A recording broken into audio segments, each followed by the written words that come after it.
News at 10. Tonight, he is in jail for the illegal transit strike, and the WB11 gets an exclusive sit-down interview with Union Chief Roger Toussaint just before he surrenders. All right, thank you, Kathy. Now, an interview you'll see only on 11. Before heading to jail, Union leader Roger Toussaint sat down for a one-on-one talk with WB11 reporter Auther Chien. Toussaint is serving 10 days in jail for leading the illegal transit strike that paralyzed New York last December. Arthur is now live in Lower Manhattan with the very latest. Arthur. Jim, we're standing on Center Street where just a few hours ago, the Transport Workers Union president, Roger Toussaint, turned himself into authorities for calling that three-day strike back in December. Across the street, symbolically, you see dozens of people out here. Some of them are transit workers, some of them not, including the Reverend Al Sharpton. They've pitched up tents, and they intend to be out here every night that Toussaint spends in the detention center. When we sat down with Roger today, he said that he does not want to be considered as a martyr, but today he certainly ended up sounding like one.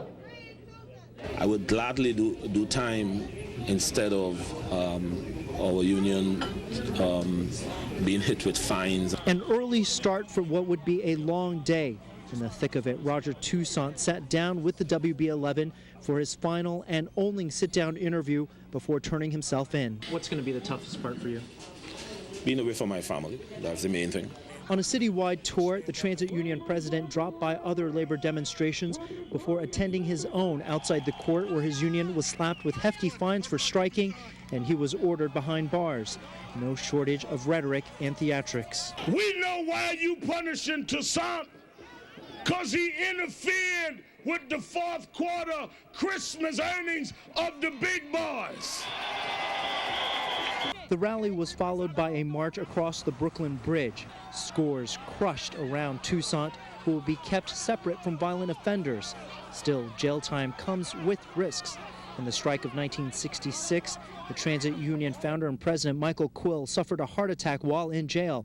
He died just weeks later. In 1966, my father walked out in solidarity with his union leader, Mike Quill. But while surrounded by supporters, his union may be teetering on the brink of financial disaster, unable to collect union dues and still without a contract as the MTA pushes on in binding arbitration. In his final statement before turning himself in, he himself said, the fight goes on. 10 days from now, I will be a free man again in the eyes of the law. But none of us will be free as long as the Taylor law continues to impose ruinous fines and prison. A lot of people drawing comparisons between you and Martin Luther King. The circumstances are pretty different, but no better person to ask about the comparisons than yourself. What do you think about it? I mean, I don't flatter myself to be like Dr. Martin Luther King. Those were historic times, and King was a historic figure. I don't flatter myself in that regard. If anything, I, like so many others today, stand on his shoulders. Now, there have been some debate about whether or not his sentence would be reduced for good behavior, but we are told by the Department of Corrections that that is not a possibility in his case. He will have to serve all 10 days, so instead of getting out on Friday for early for good behavior, he will be released next Thursday at this point, but obviously you can see he will not be spending his time here quietly. We're live down on Center Street tonight. Arthur Chien for the WB11 News at 10. Back to you, Jim. All right, Arthur. Some local reaction tonight seemed to be strongly in favor of seeing the transit boss going off to jail. I think it was a wrong choice of action, wrong choice of punishment. It was punishment to the whole New York City, everybody who had to take the train, yeah. He deserves to go to jail, and the union should be bankrupted. It was an illegal strike. They negated on the deal, then they voted for the same deal yet again. There was no point in the strike, and someone has to take the blame.